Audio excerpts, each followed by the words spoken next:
আসসালামু আলাইকুম সবাইকে ওয়েলকাম জানাচ্ছি আমার ইউটিউব চ্যানেল সুনেরাস ওয়ার্ল্ডে।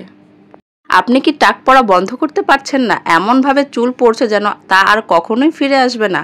তবে কিন্তু আজকের রেমেডিটি আপনার জন্য, কেননা আজকের ভিডিওতে আমি এমন একটি ম্যাজিক টনিক তৈরি করে দেখাবো যা ব্যবহার করলে 7 দিনের মধ্যে আপনার মাথার চুল গজাতে সাহায্য করবে, চুলকে লম্বা করতে সাহায্য করবে, চুলকে ঘন করতে সাহায্য করবে, চুলে থাকা ড্যান্ড্রফ বা খুশকি দূর করতে সাহায্য করবে, অকালপক্কতা রোধ করতে সাহায্য করবে। এছাড়াও আপনার চুলকে সিল্কি, শাইনি এবং ম্যানেজেবল করতে অনেক বেশি হেল্প করবে।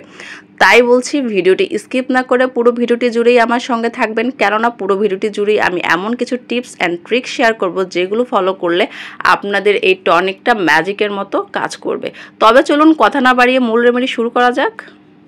প্রথমে আমি এখানে নিয়েছি ধনেপাতা। হ্যাঁ, ধনেপাতা আমাদের চুলের যত্নে ভীষণই উপকারী, কেননা এতে প্রচুর পরিমাণে ভিটামিন এবং অ্যান্টিঅক্সিডেন্ট থাকে যা আমাদের চুলের গোড়াকে মজবুত করতে সাহায্য করে, নতুন করে চুল গজাতে সাহায্য করে, চুলকে হেলদি এবং শাইনি করতে অনেক বেশি সাহায্য করে।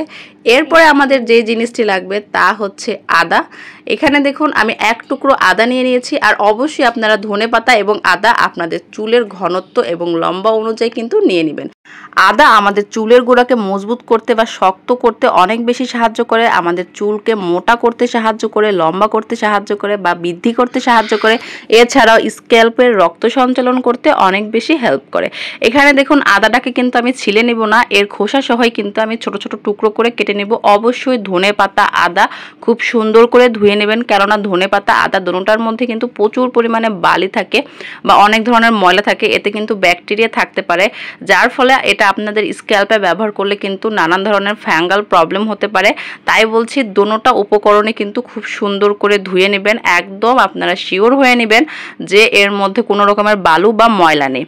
আর এর ফাঁকে একটা কথা বলে দিই, তা হচ্ছে একটা খুবই কষ্টের কথা বলবো যে আমার ভিডিও যারা দেখে তারা কিন্তু 90%ই আনসাবস্ক্রাইব যারা আছে তারা দেখে, আমার সাবস্ক্রাইবার যারা আছে তারা কিন্তু দেখেই না। কেননা আপনারা ভিডিওটা দেখেন তবে কিন্তু আমার চ্যানেলটা সাবস্ক্রাইব করেন না, ভিডিওতে একটু লাইকও দেন না বা কমেন্টও করেন না। কেন করেন এমন? যদি আমার ভিডিওগুলো ভালো লেগে থাকে তবে অবশ্যই আমার চ্যানেলটি সাবস্ক্রাইব করে দিবেন এবং পাশে থাকা ছোট্ট বেল বাটনটি প্রেস করে দিবেন, কেননা আমি সবসময় বিউটি টিপস বা হেয়ার কেয়ার রিলেটেড কিন্তু ভিডিও শেয়ার করে থাকি। আর যদি আমার ভিডিওগুলো বেশি ভালো লেগে থাকে অবশ্যই ফ্রেন্ডস অ্যান্ড ফ্যামিলির সঙ্গে শেয়ার করবেন আর কমেন্ট করে আমাকে জানাবেন আপনারা কী ধরনের ভিডিও দেখতে চান। দেখুন এখানে কথা বলতে বলতে কিন্তু আদাটা আমি একটা কেচির সাহায্যে কেটে নিলাম, আপনারা যে কোনো উপায়ে কেটে নিতে পারেন। আর আমি খুব সুন্দর করে আদাটা ধুয়ে নিয়েছি, আর কাটা হয়ে গেলে এরপরও কিন্তু আমি আরও 2-3 বার করে ধুয়ে নিব যাতে এর মধ্যে কোনো রকমের বালু না থাকে। দেখুন এখানে আমি সুন্দর করে ধুয়ে নিয়েছি। এখন আমি এই ধনেপাতা আর আদা এই দুইটা একসাথে মিশিয়ে নিলাম। এখন আমি যে কাজটি করব, আদা আর এই ধনেপাতা দুটোটাই কিন্তু আমি ব্লেন্ডার জারের মধ্যে নিয়ে সুন্দর মতো একটা থিক পেস্ট তৈরি করে নেব।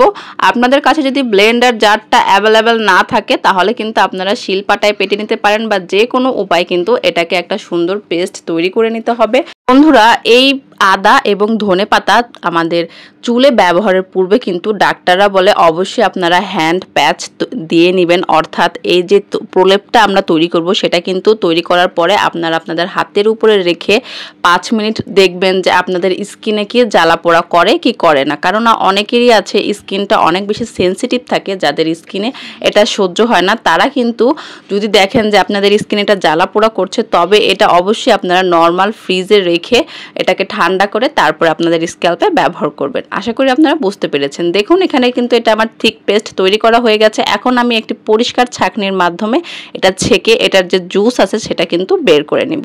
আর দেখুন আমরা বাজার থেকে বা মার্কেট থেকে হাজার হাজার টাকা খরচ করে আমাদের চুল নতুন করে গজানোর জন্য বা টাক মাথার যে একটা সমস্যা সেটা সমাধান করার জন্য কিন্তু অনেক টাকা পয়সা খরচ করে থাকি। তবে আমরা অনেকেই জানি না যে আমাদের ঘরোয়া এই দুইটি উপকরণে মাত্র 7 দিন আমরা ব্যবহার করলে এত ভালো রেজাল্ট পাবো। এই উপকরণটি কিন্তু বা এই টনিকটি কিন্তু আপনারা সপ্তাহে 3 দিন ব্যবহার করবেন। সপ্তাহে 3 দিন শ্যাম্পু করা এটা কিন্তু আদর্শ সময়। অবশ্যই শীত বা বর্ষা গরম যে কোনো ঋতুতেই কিন্তু আপনারা সপ্তাহে 3 দিন করে শ্যাম্পু করবেন, তবে কিন্তু আমাদের স্ক্যাল্পটা অনেক বেশি পরিষ্কার থাকবে। আর যেদিন আপনারা শ্যাম্পু করবেন সেদিন রাতের বেলায় কিন্তু এটা আপনাদের চুলে আপনারা অ্যাপ্লাই করে বা আপনাদের স্ক্যাল্পে অ্যাপ্লাই করে 5 থেকে 10 মিনিট সুন্দর করে মাসাজ করবেন। করবেন। এরপরে এটা আপনারা সারা রাত আপনাদের চুলে রেখে দেবেন, সকালবেলা নর্মাল পানি দিয়ে ধুয়ে ফেলবেন।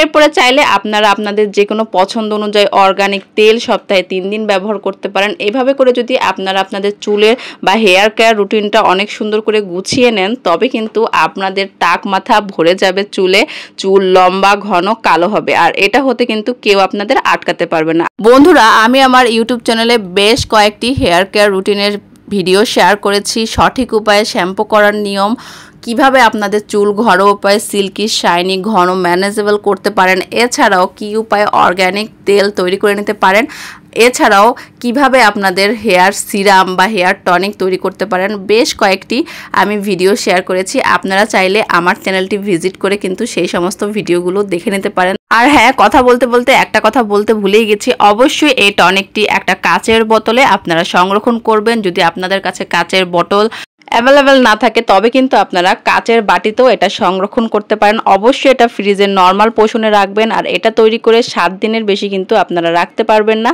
আর এই টনিকটি আপনারা সপ্তাহে 3 দিন ব্যবহার করবেন। আরও যদি কোনো কিছু আপনাদের জানার থাকে, তবে অবশ্যই আমাকে কমেন্ট করুন, আমি কমেন্টের মাধ্যমে আপনাদের সব কিছু জানিয়ে দিব। সবাই ভালো থাকবেন, সুস্থ থাকবেন, আর আমার পাশেই থাকবেন। আল্লাহ হাফেজ।